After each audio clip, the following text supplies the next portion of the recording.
The morning Lily Carter found the paper crane on her classroom windowsill, she told herself it meant nothing. It was small, pale blue, folded with the kind of careful precision that takes either a great deal of patience or a great deal of time, and whoever had left it had set it exactly on the corner of the sill where the early October light hit first, so that when Lily unlocked her classroom door at 7:15 and the autumn sun came through, the little crane seemed almost to glow.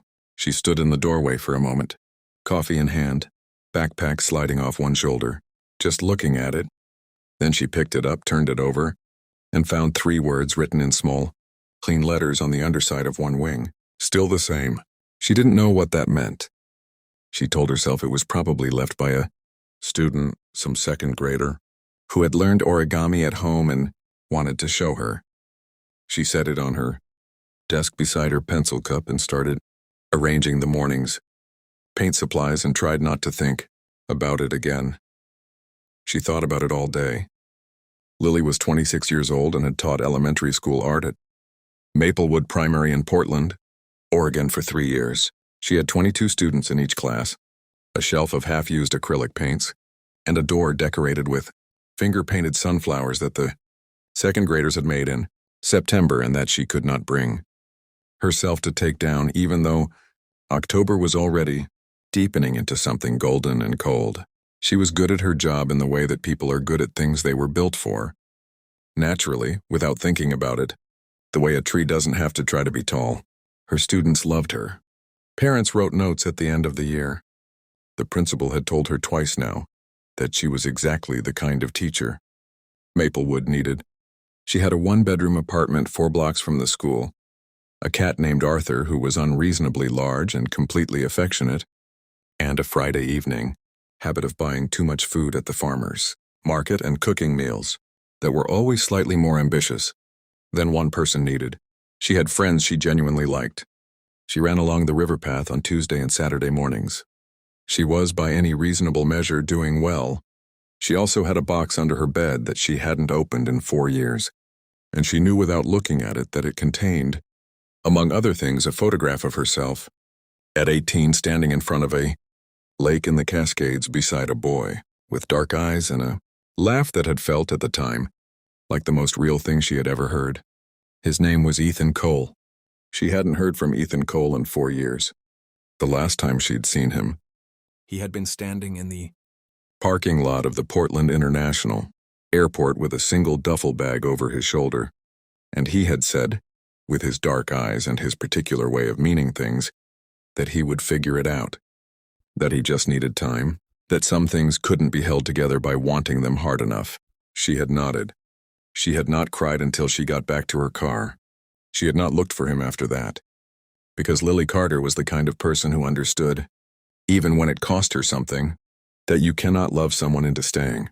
The second paper crane appeared on Thursday. This one was white, and it was on the windshield of her car in the school parking lot, held in place by the wiper blade. She found it after the last bell, her arms full of a portfolio of student work she was planning to grade that evening. She set everything on the hood of her car, and picked up the crane and turned it over and found 5 words on the underside.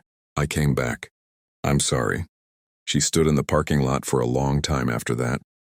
The October wind moved through the maple trees that lined the school fence and brought down a slow drift of red and gold leaves, and Lily held the white paper crane in both hands and breathed through the particular feeling of something you had packed away and learned to live without suddenly unpacking itself in the middle of a Thursday afternoon. She drove home. She fed Arthur. She made tea she didn't drink. She sat on her couch and looked at both cranes side by side on the coffee table for a long time. Then she picked up her phone. She didn't have his number anymore. She had deleted it 2 years in, when keeping it had started to feel more like a wound than a hope. But Portland was not a large city in the way that truly mattered, and they had grown up 3 blocks from each other, and she knew his mother still lived in the house on Birchwood Street because she had seen Margaret Cole at the farmer's market in June, and they had spoken for 11 minutes about tomatoes and said nothing about Ethan at all. She did not call. She put the phone down She picked it up again at 9 o'clock and called her best friend Dana, who listened to the whole story without interrupting and then said, in the direct way that was the thing Lily most valued about her, Lily, he left paper cranes. The man literally made you origami. What do you actually want to do? What she wanted, she realized as she lay in the dark that night with Arthur warm and immovable at her feet, was not simple. She wanted to know why he had come back. She wanted to know what still the same meant. Whether it meant her, or him, or both of them, or some version of things he had left and now found unchanged. She wanted to be the kind of person who could let this pass through her cleanly, like weather, without it reorganizing something fundamental. She was not, she admitted in the dark, that person. He was waiting at the river path on Saturday morning. She almost didn't see him. She was 2 miles in, her earbuds in, the October air sharp and bright against her face, and she came around the bend near the old Hawthorne Bridge, and there he was, only standing at the railing looking out at the water, hands in the pockets of a dark jacket, and for one suspended moment before he turned, she saw the outline of someone she had been trying, for 4 years, to translate into memory. He was the same. He was different. He was 28 now, and something had happened to the angle of his jaw and the way he held his shoulders. Something quieter, more settled, like a person who had gone somewhere difficult and come back, knowing the difference between things that last and things that don't. His dark eyes found her when she slowed, and what was in them was not the complicated hope she had expected. It was just him. I found out you still run this path on Saturdays, he said. My mom. Your mom has always liked me, Lily said. Something moved through his expression. Yeah, she has. She stopped 2 feet away from him and pulled her earbuds out and put them in her pocket. Because this was the kind of conversation you needed to hear completely. The river moved below them. A cyclist passed behind them on the path. The October Saturday morning went on around them in its ordinary indifferent way. Why paper cranes, she said. He was quiet for a moment. You taught me how to fold them. Sophomore year. Your kitchen table. You were trying to make 100 of them for some art project, and you ran out of patience somewhere around 43, and you showed me how, and I kept going. I made 57 more that night while you fell asleep on the couch. He looked at the water. I kept making them after that. When things were hard, it's a thing I do now. Lily looked at him for a long time. Where did you go, Ethan?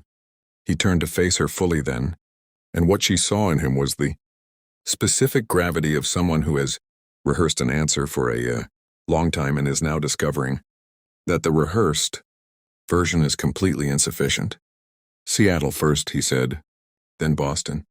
Then I spent 2 years in Colorado doing construction work and trying to figure out what I was actually afraid of. He paused. It took a while. And did you figure it out? Yes.